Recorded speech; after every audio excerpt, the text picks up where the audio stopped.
everybody, NFT fans. Welcome back to another episode of the Smart NFT podcast. I'm going to have an sort of Latin America or even Argentina episode. I love Argentina. I've never been in Argentina, but I know that Argentina is the best Web3 country in the world because I'm having now Crypto Fede from, he's software engineer from Argentina. He is blockchain and crypto enthusiast.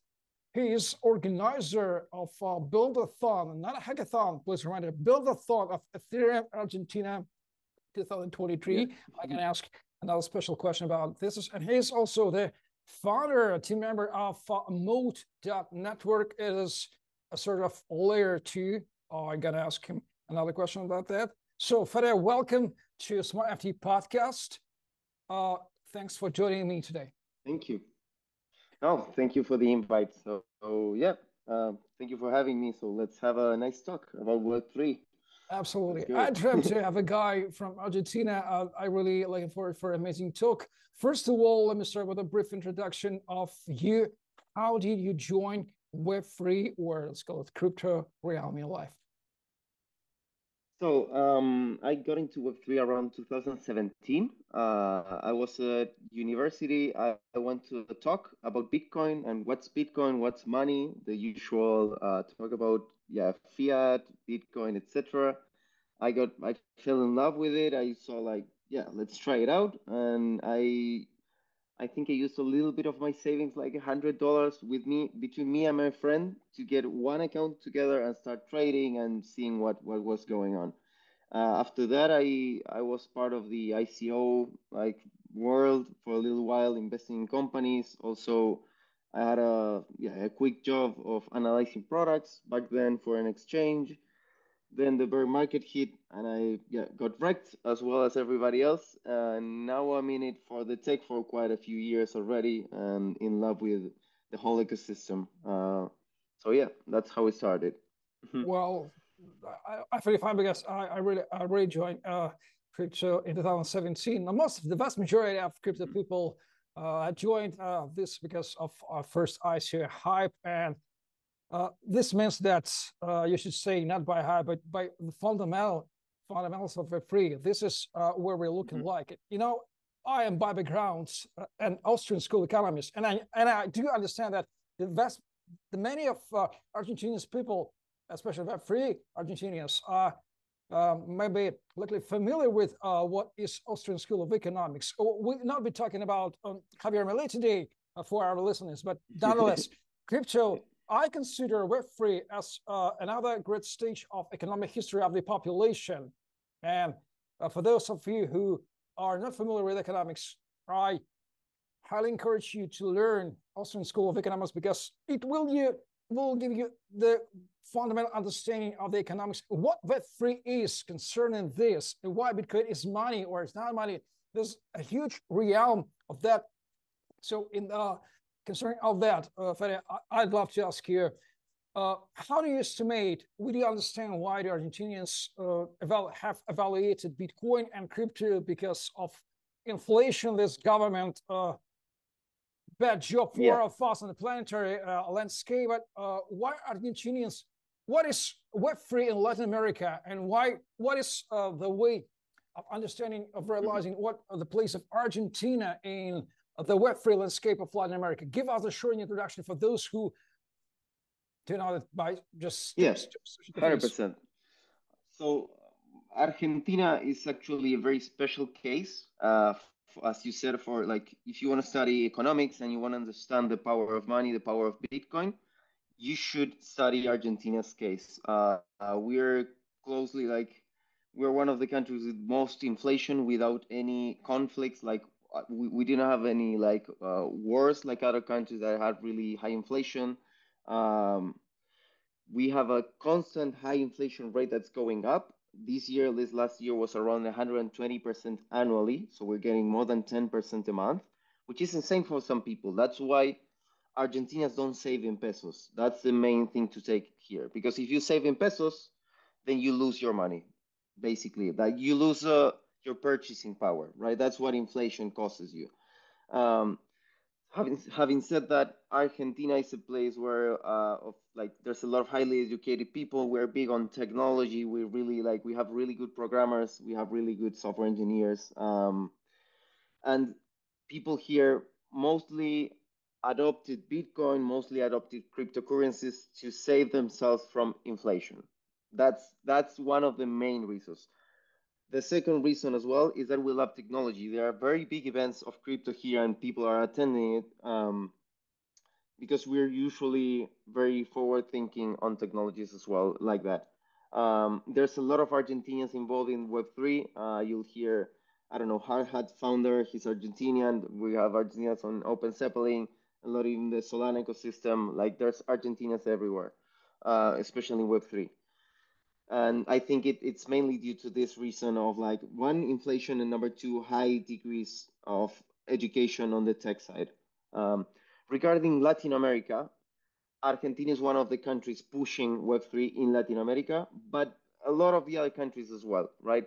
Especially, well, Brazil, which is huge. They have another language. They speak Portuguese, and having Brazil and the rest of LatAm together would take us very, very far away. I can say like from experience and by talking with a lot of founders for projects that LatAm is gonna be very strong in the future of Web3. Like there's a lot of talent there. We have a lot of amazing people, amazing ideas, and real use cases. Some people get angry for us saying, well, people use USDT on Tron network and they don't like that.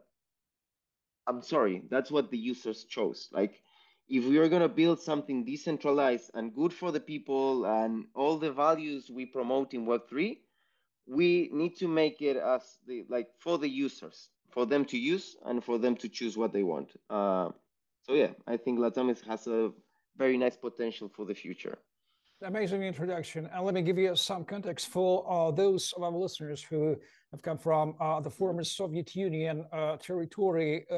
We had finally known what was hyperinflation in the beginning of 90s, 30 years ago, when Soviet Union had crashed. We experienced a fantastic hyperinflation. So we do understand what is inflation. So let me ask you, what are the three most popular cryptocurrencies in Latin America? Bitcoin, USDT, what? I don't want to lie to you. I don't have the number. There's a study of consensus, and I don't remember who else this year that they released a study on Latin America and specifically Argentina. I can share with you later on, which talked about if people knew what an NFT was, which tokens they bought, etc. And now crypto has a really bad image in general. It's filled with scams. It's like you say crypto, people think of really bad things, right? Like obscure things in the internet, like scams, all that stuff. And we need to break that. If you want the top three, I can give you one. It's not accurate. It's from my feeling of what I think people use, but I think Ethereum is very, very big in Latin America. And especially we're big on layer twos, like Arbitrum, Optimism. We're like, there's a lot of activity there from Latin America. And then, yes, of course, like USDT on Tron or like cheap networks that we can pay. And I would say Solana also. I've seen a lot of people in Solana as well. Yeah, I would say that. But again, yeah, personal opinion, nothing. Absolutely, yeah, absolutely. So give us a short introduction briefly. What is Mode.Network, what it does, and what is Ethereum Argentina 2023 Buildathon? Awesome. So I'll start with the Buildathon first. That was actually kind of a hackathon, right? So we organized for Ethereum Argentina. We had around 4,000 attendees for the event. And this was the hackathon we did 2 days before. We got around 55 different projects submissions. We gave around $25,000 in prizes, but that's not the main objective of it. The idea of the Buildathon was to teach builders how to actually create a product, right?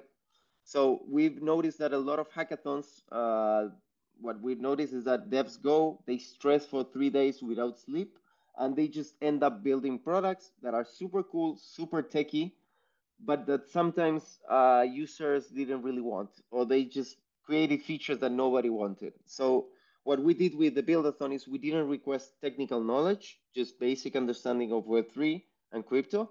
And we helped them create products. So we gave them a guide on how to start with an idea, brainstorming, business model, Canva, etc.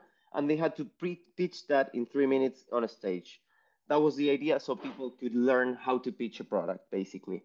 And then talking about Mode, I'm a DevRel at Mode. James is the founder. What we're building right now, we've been in testnet for less than 2 months, I think, and I'm super excited because Mode is an OP stack chain. So it's a layer 2 built on the OP stack, the same as Base, WorldCoin, and others. And what we're focusing in is hyper growth and building a cooperative ecosystem. What does this mean, right? We've noticed that a lot of crypto is PvP, player versus player. So a lot of people competing. If you're a developer and you want to deploy somewhere, in which network do you deploy? Ethereum is a little bit expensive. That's why we have layer 2s.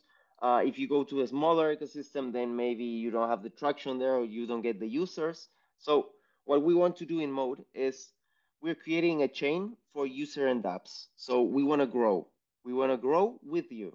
So, for example, we have what's called SFS, which is sequencer fee sharing, right? So whoever deploys a contract on Mode, which is an EVM compatible, same as any other OP chain, if you deploy your contract there and you register in the SFS, you'll get part of the fees that are being used in your contract. So if you deploy a contract, register it, and a lot of users go through the app, you'll get money, you'll get revenue for that, right?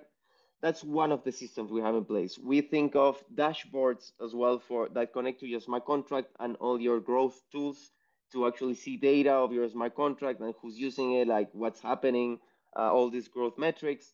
We're going to run continuous campaigns for people to get prices, to cooperate together, to grow together.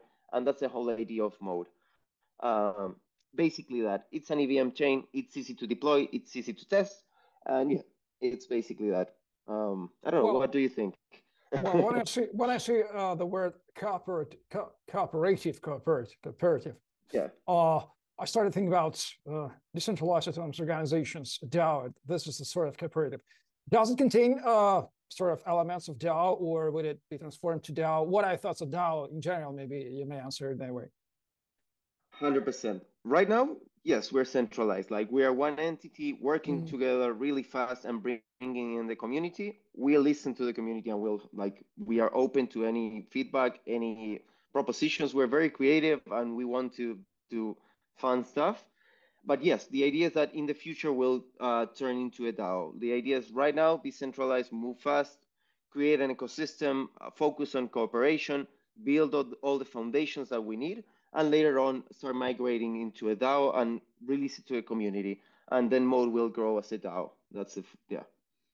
Well, I think so. All the free realm will be inhabited by thousands of DAOs. So I encourage in this moment to our viewers to go on Mode.Network to see this current DAO or future DAO. And remind that Envelop is also DAO. So we are about DAO friendship. So DAO collaboration is sort of that. Well, so but it's historically determined that part of our team, James members, are on Bali right now. So we do know what is Southeast Asia Web3 community is. We are very good familiar, but we are not so familiar with Latin America community. How would you describe for non-learners what is Latin America Web3 community? By the way, our founder, our advisor, Vladimir Menoscope, greetings for him. He traveled to Latin America a couple of years ago. He joined Argentina, Brazil, if I'm saying he's familiar with. Give us a short description. What is Latin America Web3 community? Why should we pay attention in the Earth space landscape of that? I would say yes, 100%. I can define it in one phrase, and that is that we are hungry. The Latin American community in Web3. Hungry for success. 100%. Like you know, the good thing about working with startups is that they need to prove themselves. They need to show that they really want to push, like you guys. Like you push, you go, you ask, you work, you grind, and that's the LATAM community where we have everything set up for success. And I would say the main complexity in LATAM right now is the language barrier. That's mainly English to Spanish. That's like one of the biggest challenges, and of course like poverty and like inclusion to the technology side. But those are things that we in LATAM locally are going to be able to solve and help solve with everything that we're doing. And the LATAM community is hungry. We have a lot of talent. There's a lot of like sleeping talent ready to be exploited, and we're doing that. And I think the Web3 space have realized that, because in Web2, you know, companies hiring people not remotely, that's like one of the main problems. But Web3 is remote. We don't care where you're from. We don't care wherever you're from. If you do your work correctly, if you're good, if you're proactive, then hop in. I would say that's like the best way of describing the Latin American country community. And yeah, I think we have a lot of potential to exploit here. And I'm not even talking about the users, the potential users as well. Like we have real use cases here that we're using it right now. As I told you, USDT Tron. That's what people use a lot here to escape inflation, and that's one of the tools. I know people that use DeFi as well, earning yield in US dollars, because we have restrictions. We cannot go and buy freely US dollars. So we're using crypto to avoid those tyrannic regulations that some of the governments here have. You know, people not being like losing their money. I earn in pesos. I have 120% inflation a year, and I cannot legally exchange for US dollars. So what are my options here? Just have a money and lose Definitely. 120% a year. Absolutely See? understand. So yeah, Let me clarify go. a couple of moments. When you say hungry, you mean that you are eager for some type of resources. What resources does Latin American Web3 community need in general from the another part of the planet Earth for getting success? And what does success mean? What is the definition of success for Latin America Web3 community? Explain, please. Nice. I would say opportunities, mainly opportunities for working. And I'm not saying just throwing money at the problem, not at all. I mean actual opportunities. And you must understand what I'm talking about. It's like I am glad that that Mode where I work has given me the opportunity to prove myself, and I'm doing good work there. But it's not easy to remotely get to those places. Usually, DevConnect, DevCon. Well, last year it was in Bogota, and it was a complete success. Like I was there, it was filled with people, amazing content, everybody networking, having fun. Like that's LATAM. We are a family. We work together. We know each other. We like working with each other, and we create a strong community. So, what does success mean? Having a strong community that has a real sense of ownership of the problems. And what I would say is success is give Latam the power to choose. Like, don't be like just telling how should it look like. No, find someone you trust in Latam, make them an ambassador, have someone that represents you there, that understand the culture, the local environment, and empower that person to help you reach the Latam market. I would say that's one of the most effective ways to do it.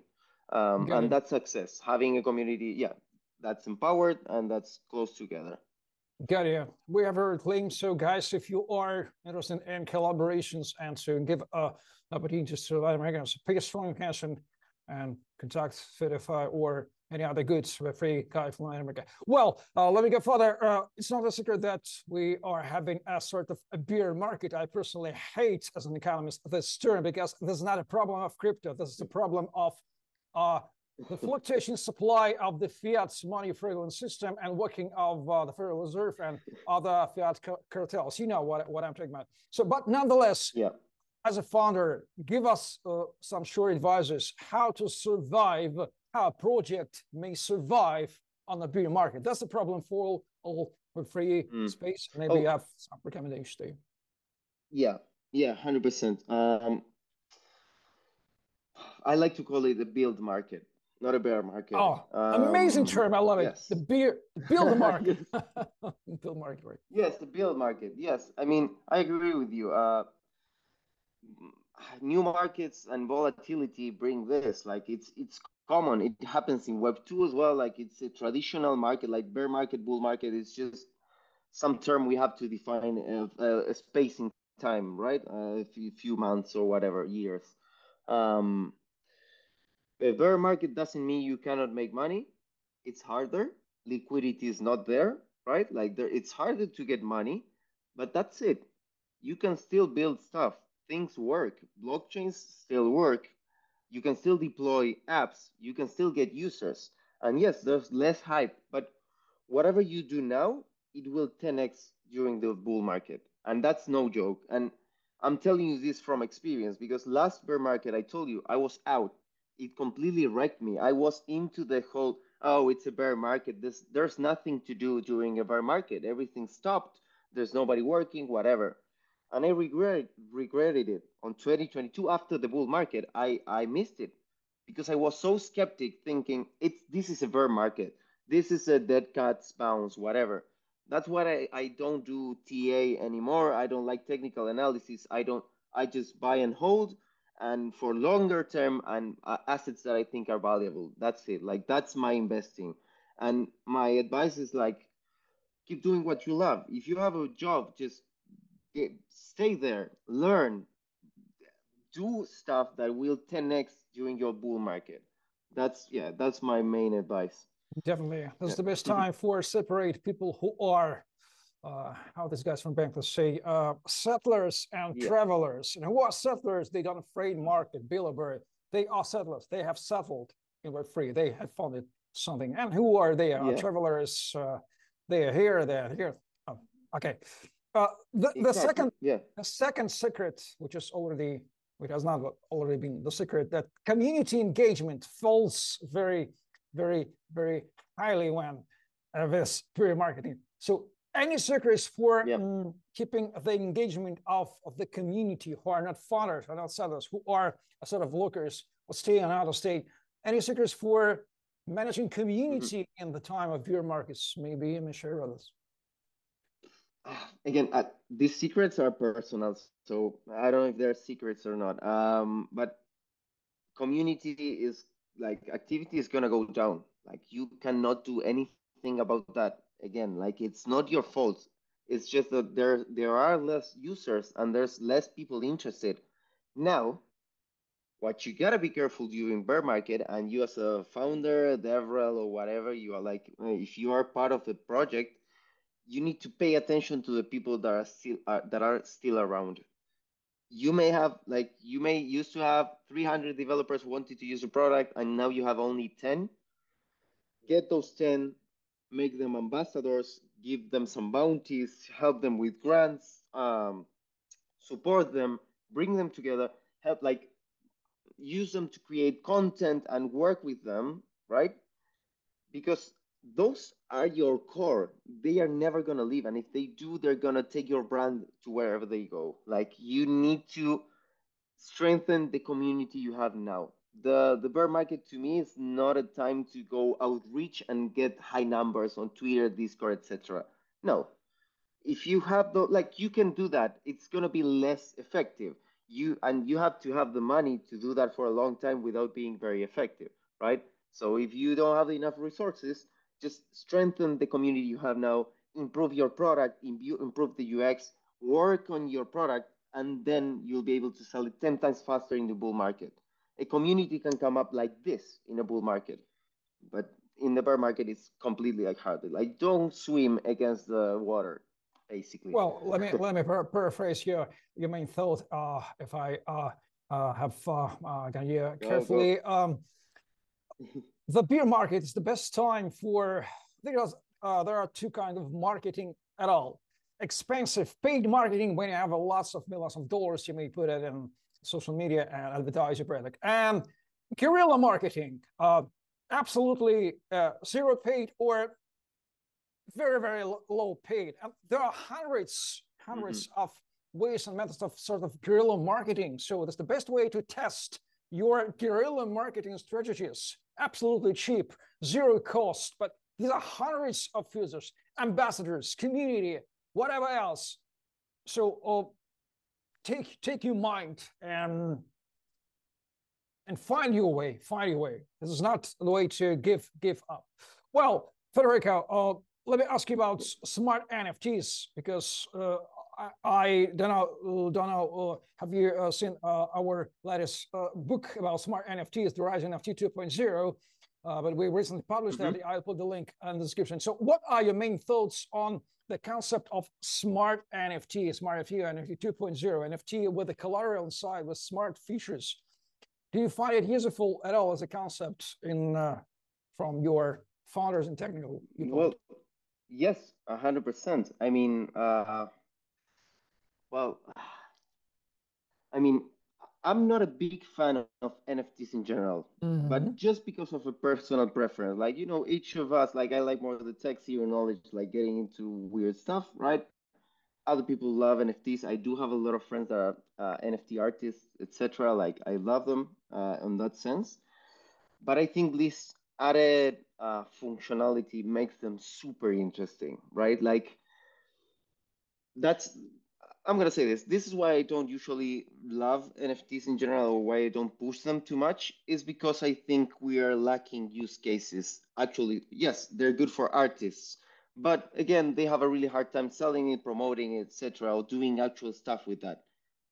With what you guys are like here, what this concept of like smart NFTs, I love it because it's tackling this issue of like, okay, like what else can we do with this? Like they're not that malleable, and now we have an extra added layer of all these possibilities that we have, right? Like it opens up possibility, and that's what I love. Like I love modularity, I like compatibility, I like all this stuff that help us work together with other protocols and create cooler stuff.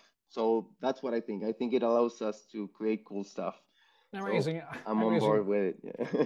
I love emotions. And finally, what's the best way to follow you on the internet or to get in touch with you if some opportunities are Yeah, available? I'm I'm everywhere, to be honest. I'm in Twitter.